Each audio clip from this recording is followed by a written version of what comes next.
Lumière sur la Cité internationale de la gastronomie et du vin à Dijon qui a officiellement ouvert ses portes au public vendredi dernier, qui a accueilli 18 000 visiteurs lors de ce week-end inaugural, un lieu d'exception qui célèbre l'art de vivre à la française et qui explore dans le moindre détail le repas gastronomique des Français et les climats du vignoble de Bourgogne. Située dans l'ancien hôpital du Saint-Esprit, la Cité de la gastronomie s'étend sur un peu plus de 6 hectares, accueillant 1750 mètres carrés d'espace d'exposition, école de cuisine, école des vins de Bourgogne, mais aussi la plus grande cave à vin au monde, des restaurants, des commerces et un cinéma à la pointe de la technologie. Charlie Chevasson, notre reporter Fréquence Plus, a visité les lieux et a notamment rencontré François Deseille, deuxième adjoint au maire de Dijon, délégué aux finances et chargé du projet de la Cité gastronomique qu'il nous présente. C'est un projet que l'on suit depuis 10 ans. Depuis 8 ans à fond dedans, qui a tellement évolué. C'est un projet passionnant que l'on vit avec des passionnés et ça c'est formidable. Alors c'est vrai que ce projet est un des projets qui aboutit par rapport à ceux qui avaient été mis en place sur Rungis, sur Lyon. Celui de Dijon, il est là. Oui, alors c'est vrai qu'on a profité aussi, on a regardé ce qui se faisait ailleurs pour justement le faire évoluer différemment, apporter, et ça c'est vraiment le mot, de la gourmandise. Dans cette cité, il y aura de la gourmandise, il y aura de l'expérimentation, et c'est pas simplement un espace muséal, bien au contraire, c'est un lieu de découverte culinaire. Alors est-ce que les promesses sont tenues ? Oui, l'effet waouh, j'adore ce mot, c'est vraiment ici qu'on le retrouve.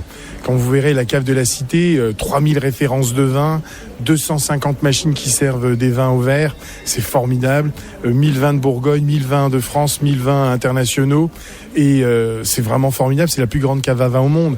Nous aurons la cuisine expérientielle. La cuisine expérientielle est venue petit à petit. Quand on a vu qu'il y avait pas assez de gourmandise dans les autres cités, on s'est dit on va amener de la gourmandise. Et on espère la demi-finale Top Chef 2023. Il y aura des combats de chefs, des démonstrations culinaires.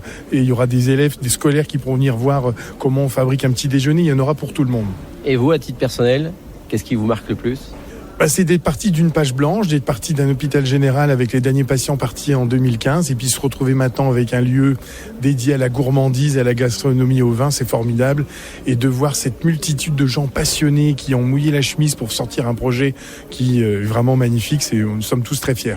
Merci François Deseille, deuxième adjoint au maire de Dijon, chargé du projet de la Cité internationale de la gastronomie et du vin. La suite de la visite de la Cité, c'est en faisant une halte au cœur du village gastronomique où se trouvent 8 boutiques dédiées à l'artisanat français, ainsi qu'une librairie gourmande. Librairie ouverte par Déborah Dupont-Daguet, déjà à la tête de la librairie gourmande de Paris depuis 15 ans, et qui relève donc le défi d'une seconde adresse au cœur de la Cité de la gastronomie.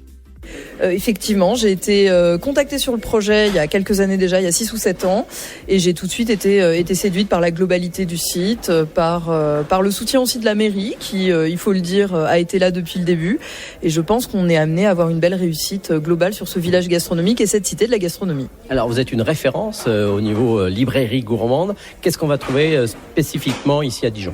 Alors ce qu'on va trouver spécifiquement à Dijon, par rapport à Paris, on va avoir plus de livres sur le vin, et ensuite ce qui est spécifique à la librairie gourmande par rapport à n'importe quelle autre librairie qui existerait. Dans toutes les librairies, vous trouvez des livres de cuisine, mais vous trouvez pas cette profondeur de gamme. Là, vous êtes entouré par des dizaines de rayonnages, des milliers de livres qui sont sur la cuisine. Dans une librairie généraliste, vous allez avoir une étagère, vous allez avoir 2 planches, vous allez avoir quelques dizaines de titres. Là, on parle de quelques milliers. Et donc, effectivement, des subdivisions, des profondeurs de gamme, des livres qui sont sortis depuis plusieurs années et qui, pour autant, vont être encore en pile chez nous. Car on part du principe que ça se démode pas. Donc vous aurez le plus grand choix en fait de tout ce qui est disponible sur la cuisine au sens large. Pas uniquement les recettes, on aura aussi un gros rayon sciences humaines et sociales par exemple. Alors votre particularité, c'est aussi d'accueillir des chefs pour des dédicaces. Accueillir des chefs pour des dédicaces, accueillir des chefs sur le cadre particulier de Dijon, en partenariat avec la cuisine, sur des démos dédicaces. À Paris, on n'a pas du tout la place.